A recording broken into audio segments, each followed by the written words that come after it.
Hello everybody, Ken here and welcome to a brand new series, a new game, Dark Souls 3. Now I'm going pretty much blind into this, so let's just kick it off, let's get started here and dig in. We're loading it up, setting our things up, and then we're going to just hop straight into the game. Let's do this. Yes, indeed. It is called Lothric, where the transitory lands of the Lords of Cinder converge.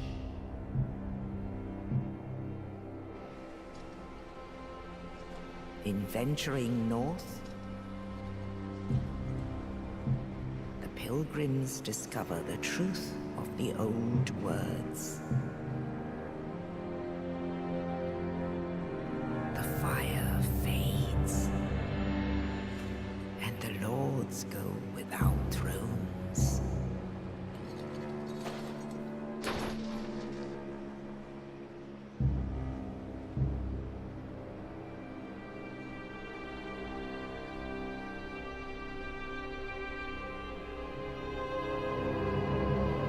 When the link of fire is threatened, the bell tolls,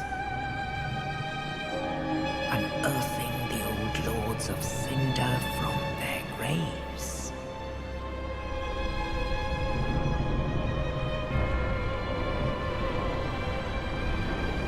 Aldrich, Saint of the Deep.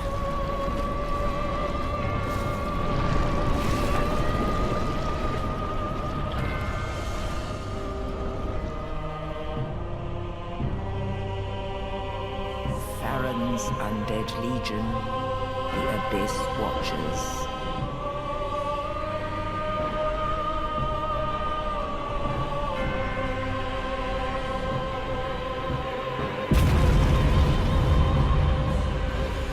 And the reclusive lord of the profaned capital.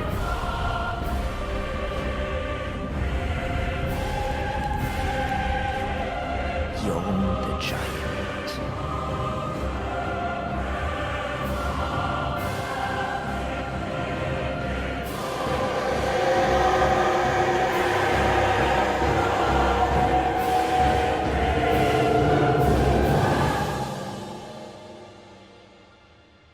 Only in truth, the lords will abandon their thrones.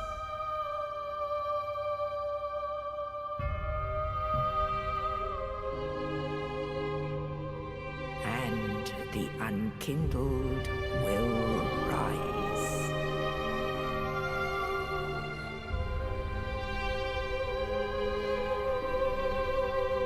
Nameless, accursed undead, unfit even to be cinder.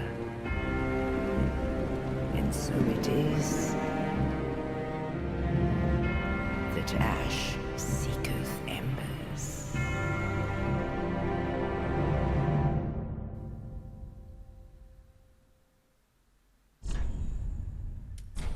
And we're here! Dark Souls 3! I'm so excited for this game. We're starting off, of course, with character creation. Going through the classes, I had a little look through here. Ended up sticking to the knight. Nice, solid starting class. Bit of health, bit of stamina, bit of strength and dex. Just good all around basic core stats. I picked the fire gem as my burial gift. I wasn't really sure.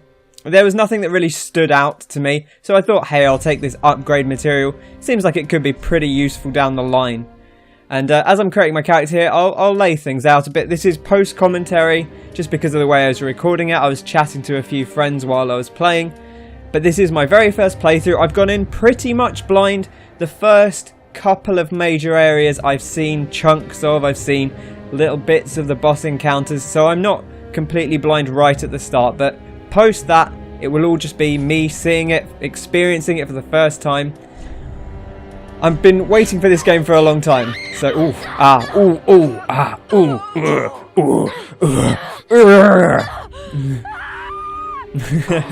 Man, I love just listening to the voices for I could listen to those. The one where they fall off is probably my favourite though. Oh!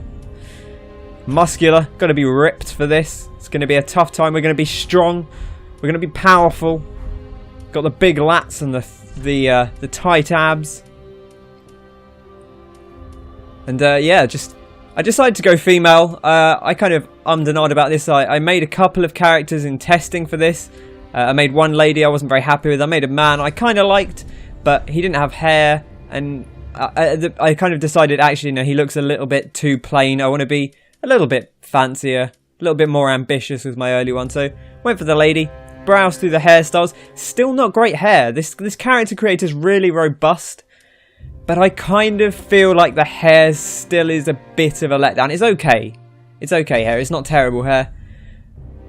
But, you know, give me some more styles. Give me some more options, FromSoft. I guess, you know, this is presumably the last Dark Souls. That's what it sounds like. That's probably what it should be, to be honest. The series has been great, but, you know, you don't want to overdo it too much. And from what I've heard of people talking about this, it sounds like they really are aiming to wrap things up with this one. So browsing through the hair colours here, it's gonna maybe like a light sort of pale dirty blonde kind of look.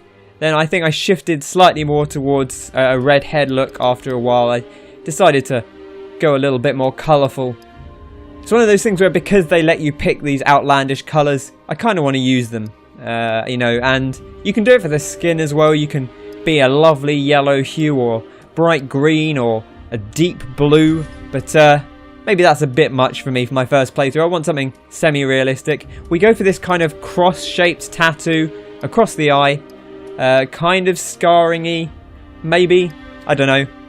I like the look of it. I always like the old eye scar. I didn't go for the decoloured pupil on this one, or the decoloured iris, I guess. But going with those vibrant blue eyes instead. Blue eyes, white lady, as they say. And yeah, just fiddling with the settings. It still seems like they do this weird thing still where you change the colour of your lips and it makes your face green.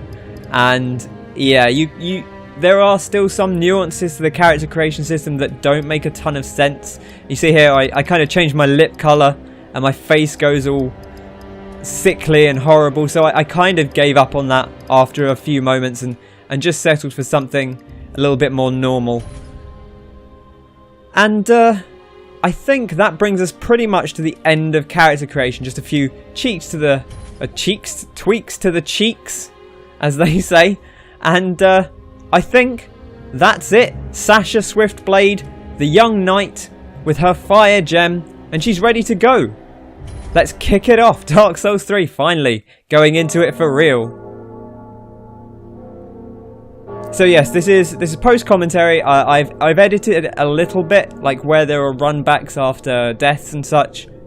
I'll, you know, maybe cut out some of the runback just so you're not watching me go through empty space. But you'll see all my deaths. I'm not going to cut things out. I'm not going to make myself look better at this game than I am. I'm okay. I've played Dark Souls 1 and 2. I've played Bloodborne. I've played Demon Souls. I'm not amazing, but I'm competent at this point. So hopefully that will pay off. And here we are in the Cemetery of Ash. And just woken up from our grave. We don't really know too much. Just hanging out here, so have a little look around. Check out the lovely armour. And of course, start off straight into the menu. What have we got here? Long sword, a balanced straight sword, and a lovely knight shield. Gonna keep us going for probably quite a long time. Nice solid stuff, good starting gear, nothing to mess around with. Our knight gear of a lowly knight fashioned from solid iron. You need decent vitality for it, but thankfully we start with 15, which is, you know, probably going to be enough. So I have a little play around here. Look at the Estus flask, and we've got the dark sign, of course, the sign of the accursed undead. Got this black separation crystal for getting out of co-op, and this white way of white circlet, which seems to be, you know, if you cause trouble in some kind of co-op play or maybe in PvP and you're reported for it, you get this one shot to restore your connection. You get a second chance. Seems like what that's for. So we have a look quickly at the stats. I'm like, okay, what have we got here? And I like this simple menu option. You can click the right stick and it kind of gets rid of half of the menu so you can see where you're going. So I guess if you're a speedrunner or you know how the game works and you don't need to look at the stats on gear, you can just have the bits of the gear. You can have the gear list on the left and swap out your equipment without it obscuring your entire view. So that's pretty cool. And we have a quick look through the stats here. All pretty straightforward. We got, you know, health, your spell stats on attunement, endurance for your stamina, vitality for equip load, strength and dex for the two different sort of core weapon types, intelligence for sorceries, faith for miracles, and luck back from Demon Souls, all the way from Demon Souls, which is item discovery, and it also does bleed and poison capability. So if you want to do some interesting, weird, elemental, I guess, builds, not really elemental, but you know what I mean, then you can get into that. We've got our resistance to bleed, poison, frost, and curse. Frost being a new one, that's something we'll encounter a bit later, and maybe we'll talk about it then. Got our gestures, of course. Bow, got to start with the bow. I'm a big bow fan. And there we go, right, finally into it, and we're rolling around, and I go, okay, what happens if I take all my clothes off? Doesn't seem to make too much of a difference. Now, I've had a little play around. It seems fairly much like if you hit 70% weight ratio up in the top right, 70% of your max equip load, then you're going to fat roll. You're going to have this big, slow, heavy roll.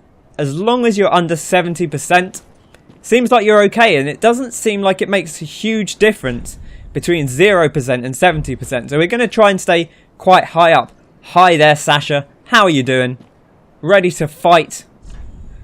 Okay, I think we've dawdled around in menus for long enough. Let's go forth. And here, first note on the ground, control camera with the right stick. It's an interesting one to tell you first, but I suppose it's probably quite a useful one to know.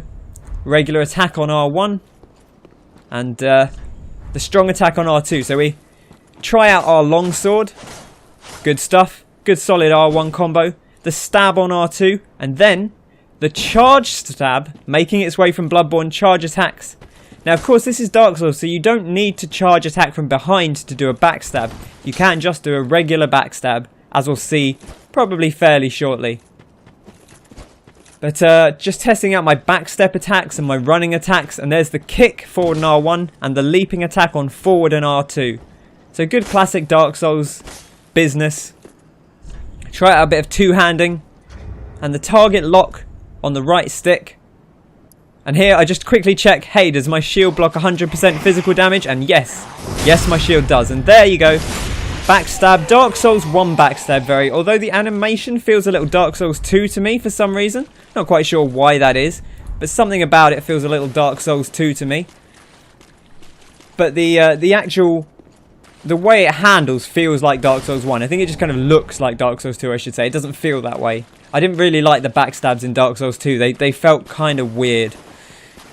But I love the way they feel in this game so far.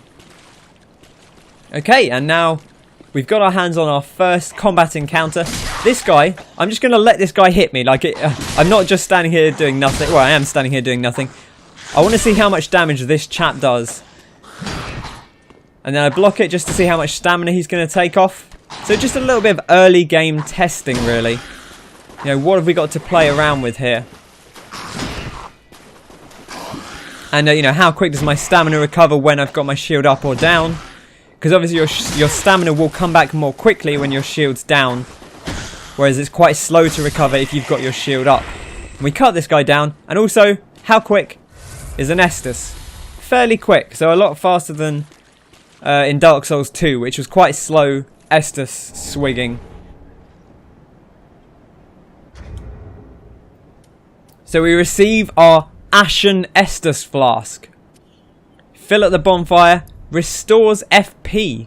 Focus points. Quite befitting of an Unkindled. And it says it turns bonfires cold. So, this is the blue bar. You see up in the top left we've got our red bar, our health. The blue bar is our focus points, which is for the skill moves, which we'll talk about shortly. And then the green bar, of course, our stamina.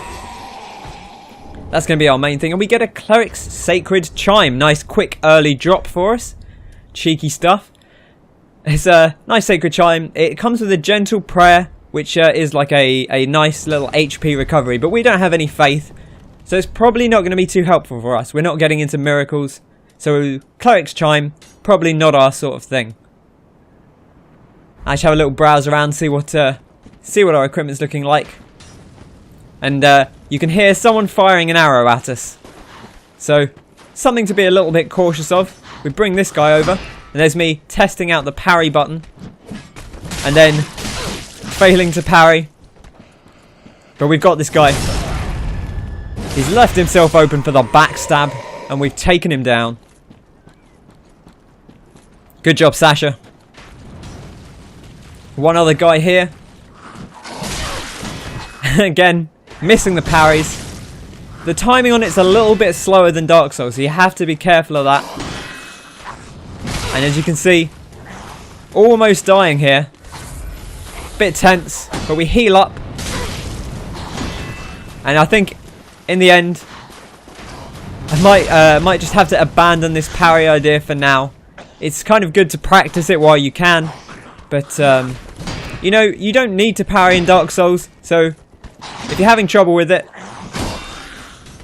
maybe just, you know, maybe for now, cut your losses and just take him down. And I'm giving it my all, get my guard broken for my trouble, and then just cut him down. I go, you know what, I've had enough.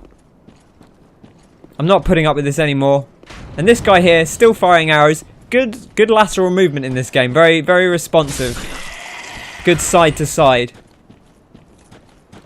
Certainly a better option than the way we're parrying at the moment. But we'll get there. A bit of practice. We'll get our parries down. Some point in the game, I'm sure. This chap got his back to us. More fool him. He gets a charged attack in the back for his trouble. And here we go. There you go. Left stick and R1 to kick. And then the rolling, I do a rolling into a jumping attack just to try that out. That works okay. Again, the forward and R2, you tap forward, push R2 at the same time for that leaping attack. Square to use item. And there you go. I look at that and then go, hang on, that's probably important. So there you go, there's the weapon skill. So you two-hand your weapon, hold L2, and that's the R1.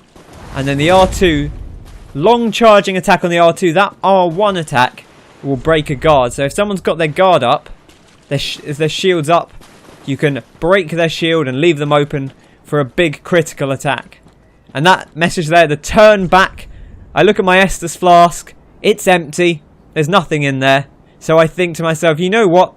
I'll turn back. The developers are trying to tell me something here. Maybe I should listen. And so I listen. And we turn back. And we head towards this gleaming skyline. This gorgeous vista. Look at these mountains. Whew. Blimey. And this huge castle up in the sky. This magnificent structure. This game is... Whew, it really is pretty gorgeous. Dark Souls has always had a good art style, so it's always looked great. But now, with the modern consoles and the updated PC... This is on PS4, by the way, in case you hadn't realised, from the command prompts. That's just happened to be where most of my friends were getting it, so I wanted to play with them down the line, so... Got it on PS4, and maybe I might pick up the PC version down the line as well, although it sounds like that's having some performance issues early on, or specifically it's having some crash issues. So I might have dodged a bit of a bullet there for now, but I'm sure once it's working perfectly, the PC version will be the optimal one to play because of the extra power you can get. We find our first bonfire and we light it up. It's lit. Just having a browse through the gestures, we get this new gesture, this rest gesture. I move the bow across just so I can, specifically so I can put it on the left swing on the motion, because I quite like the motion gestures in Bloodborne. You hold down X, and then you use the motion sensitivity on the controller, and that will let you do gestures, and I find that quite handy without having to pull the menu up. And of course, we rested at our first bonfire, filled up our Estus flasks and our Ashen Estus flask, but does respawn all the enemies. So now we've got to tackle these chaps again. This time we were a little bit too noisy, and this bloke heard us and came swinging. But I think we've got his number. And this time the parry, there it is. Giving him what for. Big critical attack. The riposte. Riposte. Taking him down in one big hit. Trying to practice, trying to get used to that timing, that parry timing. It's tough, but, you know, one of those things that once you get a feel for it, it does make the game easier. It feels like they've intentionally made the parry harder to pull off in this game. Because in Dark Souls 1, it's incredibly powerful. You can parry most of the enemies in that game. And if you get good at parrying, you can just crush through a lot of stuff. Including like the final boss of the game is just, you can parry him. It becomes almost a joke.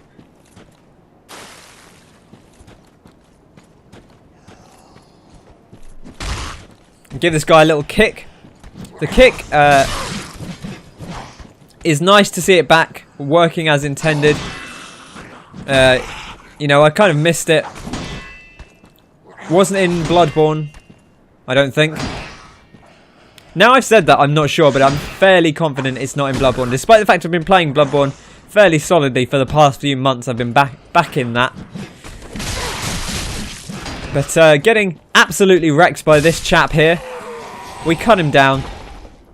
Really, these early enemies, it's more a case of, you know, not being overconfident, but trying to push your luck and see what you can get away with to learn a few things. And it's okay if you take some hits, because whatever, they've got broken swords. They're not going to completely destroy you. It's good to practice while you're against enemies that aren't going to punish you for it. And so here, why did they want us to turn back? Well, could it be this glowing chap here? Oh, rolling at us. Look at the size of him. Covered in crystal shards. This deadly lizard. He's got like 6 arms at the front. I think he's got 8 legs. I think he's got those little legs on the side.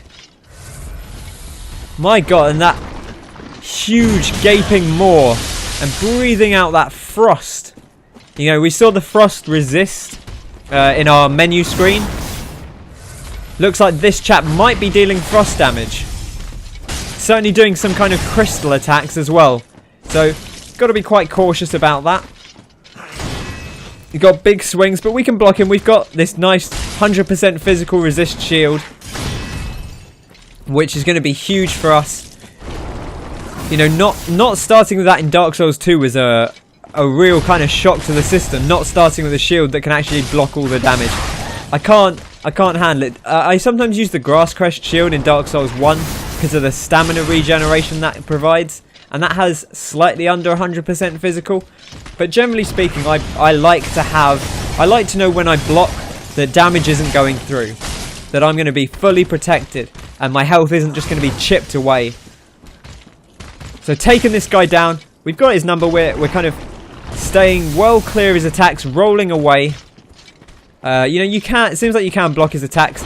My general motto, I've become a lot better about two-handing weapons. I never used to do it. And I think I started to reach a point where I felt like if I'm not going to block an enemy, then I should be two-handing my weapon. So this guy I'm blocking a bit, so I'm not necessarily two-handing, but here I get behind him, and I realise I'm out of Estus flasks.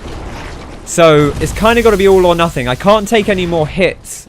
I can't afford to take any more hits, because he deals quite a bit of damage, so I'm just going to have to get him dead as quickly as I can. Or this is going to be trouble, because if he catches me just off guard, just that once, if I'm not managing my stamina, if I get my guard broken, that's going to be the end of me. But we get in the big swings. It looks like we kind of stagger him a bit there. Seems like this game has a bit of kind of Bloodborne staggering on the bigger enemies. And there we go, a Titanite scale. We did it! Great job, Sash. A little bit of a victory dance. Oh yeah, come on, gotta get a dance. And I immediately go to where my bow was and kind of forgot that I'd moved it. But yeah, what I like about having the motion gestures is you don't have to keep going back into that menu. So you can use the gestures sort of more fluidly. And here we go, Titanite altered by a soul for soul transposed weapons. And it actually tells you in that menu that crystal monster was a crystal lizard, a giant crystal lizard that had feasted on souls. And grown to a monstrous size, apparently. So there we go. We headed back to the bonfire. I just nipped out the run back because not much happened. Just a quick run back. I won't cut out too much stuff, but I figured, you know, you don't need to see that little bit of run back. The only other thing is, because of the way the PS4 is recorded, sometimes you'll see just fractional little fades where I've had to cut between two recordings because it only records in 15-minute chunks by default. And the only way around that is to stream, and I didn't really want to stream my playthrough just because I was chatting to friends at the time. So yeah, so a lot of friends playing this at the same time. I will say I've been kind of at the front of progression among the group of people I've been playing with, and we've been trying to avoid spoiling each other. So for the most part, everything you see me discover is just purely what I do by myself. Again, I'm not going into this knowing too much. I've seen this area, I've seen the first major area after this, and a little bit of the area after that, and that's really it. So these early areas, not completely blind, but again, I didn't see like full playthroughs of them before doing it, so hey, what are you gonna do? I didn't want to go too out of my way to avoid spoilers because I was so eager for this game that I needed to absorb a little bit of something. And you see, we kick that guy and stagger him out there. I really wanted to kick him off the cliff. I'm very worried that this chap next to me is probably going to shoot me for my trouble. But there, you see, I'm like, what happened? Why did I riposte it? And I realised after that, it's actually the kick. If you kick an enemy who's got their shield up, who's guarding, then it will break them, it will leave them open, and you can get in a critical hit, which functions pretty much like the riposte after a parry. Although, like, technically it's not really a riposte because that's not what the term means. But whatever, you know. So we get some fire bombs here. A little bit of a good bit of fire, a bit of fire damage to add to our arsenal. And head back up the hill. There's another message up here. Jump. It's on the left stick. They brought that back. It wasn't in Bloodborne, and I kind of missed it. It was a Dark Souls 2 thing. It's a lot easier to...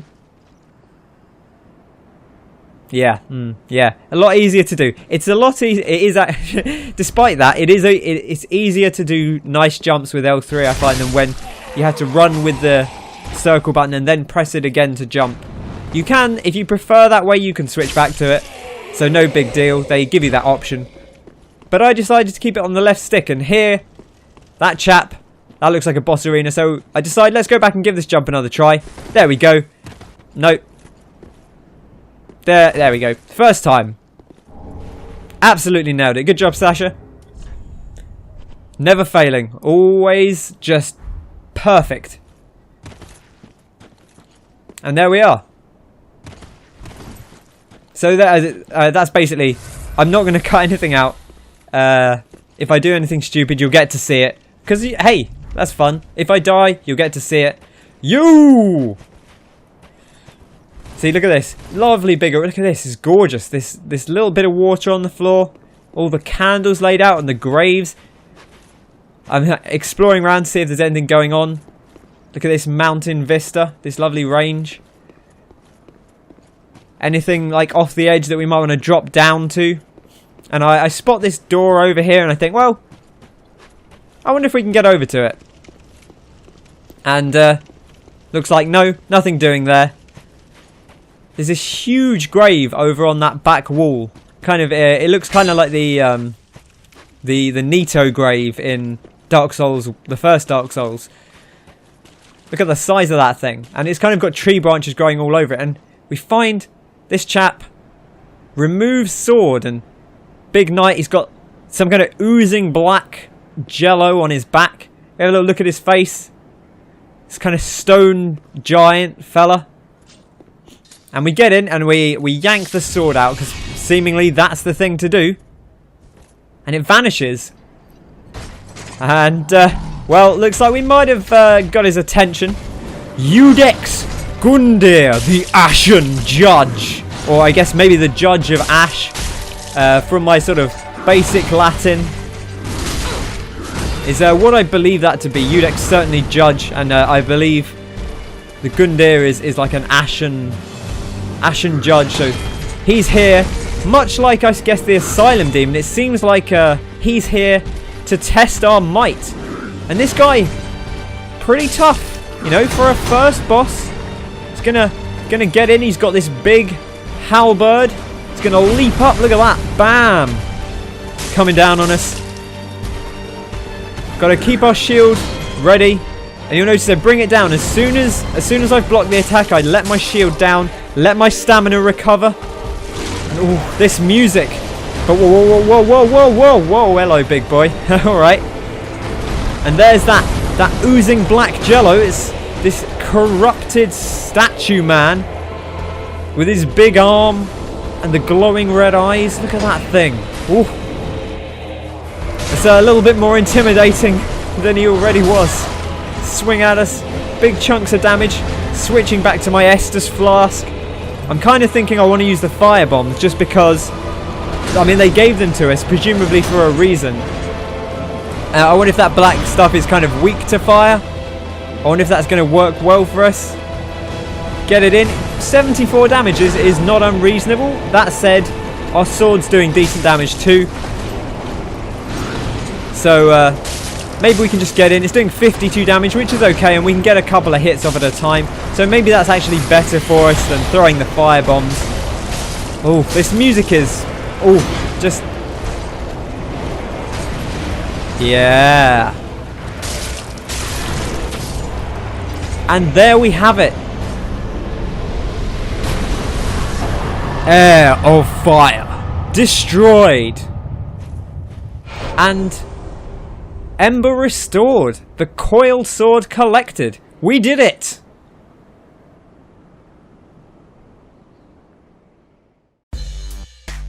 And that's all for today. Thanks very much for watching. I hope you've enjoyed the video. If you have, be sure to bop that like button, and I'd love to hear any comments you have as well. If you want to be kept up to date with my videos, feel free to subscribe to the channel, or just pop back whenever you fancy. I've been Ken, and I'll catch you on the next one. Cheers!